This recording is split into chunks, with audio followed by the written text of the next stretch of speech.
आनंद है। पर ये 5 दिन भी मिले हैं तो कोई कम नहीं है। इसमें इतनी झोली भर लो कि तुम्हारे जीवन में कोई खाली ना रहे, कभी कमी ना रहे, इतना आनंद पाओ। अब ये शिवलिंग है, समझिएगा, ये जलाधारी है, ठीक है, समझना है। ये शिवलिंग, ये जलाधारी और ये धारी।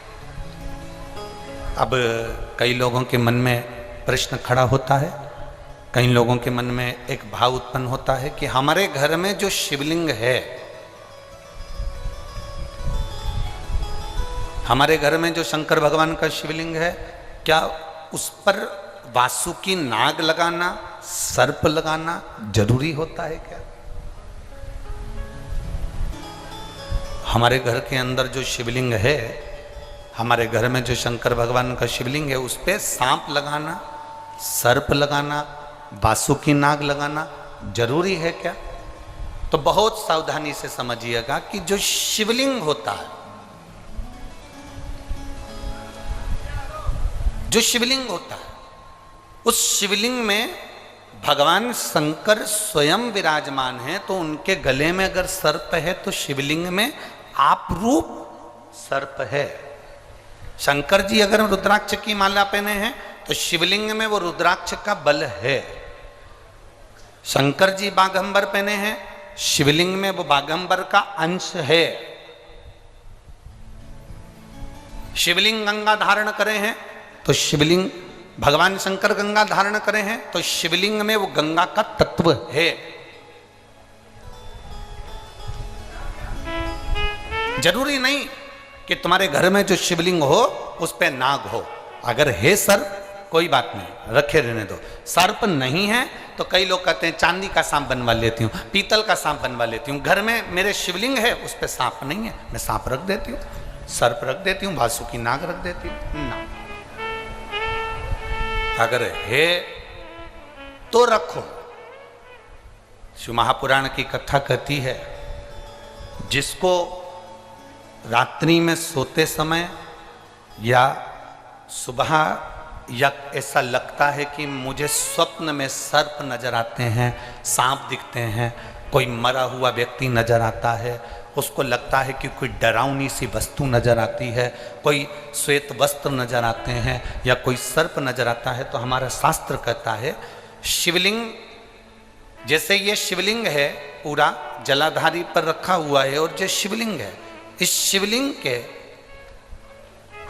5 स्थान ऐसे नियुक्त कर लीजिए। कितने स्थान? 5। चंदन लीजिए, उस पे एक चावल का दाना, एक अक्षत, वो भी चंदन में गीला करा हुआ, पूरा चावल का दाना। 5 स्थान नियुक्त कर लो। एक स्थान ये कर लिया, हमने चंदन लगाया, उसमें चंदन का चावल का दाना लगाया। दूसरा स्थान हमने ये नियुक्त करा, हमने चंदन लगाया, उस पर चावल का दाना लगाया। तीसरा स्थान हमने ये नियुक्त करा, चंदन लगाया, चावल का दाना लगाया। चौथा स्थान हमने ये नियुक्त करा, चंदन लगाया, चावल का दाना लगाया। 5वां स्थान हमने ये नियुक्त करा, चंदन लगाया, चावल का दाना लगाया। बस एक बेलपत्र अशोक सुंदरी वाली जगह पर पहले चढ़ा देना है, फिर ये 5 स्थान पर चंदन की बिंदी और एक चावल का दाना लगा देना। इस बेलपत्र को उठाकर लाना है प्रदोष काल में।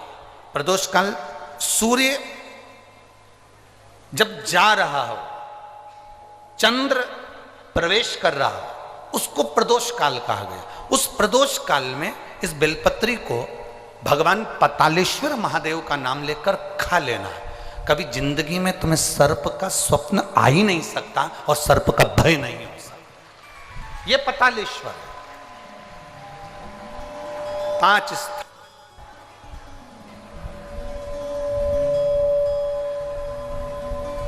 5 स्थान नियुक्त करिए। समझ में आया है ना?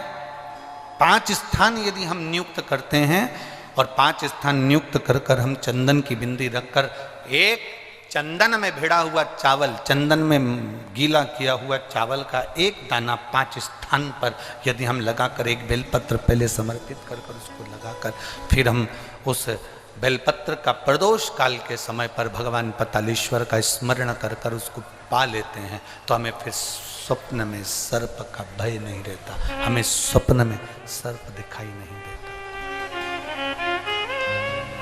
फिर नहीं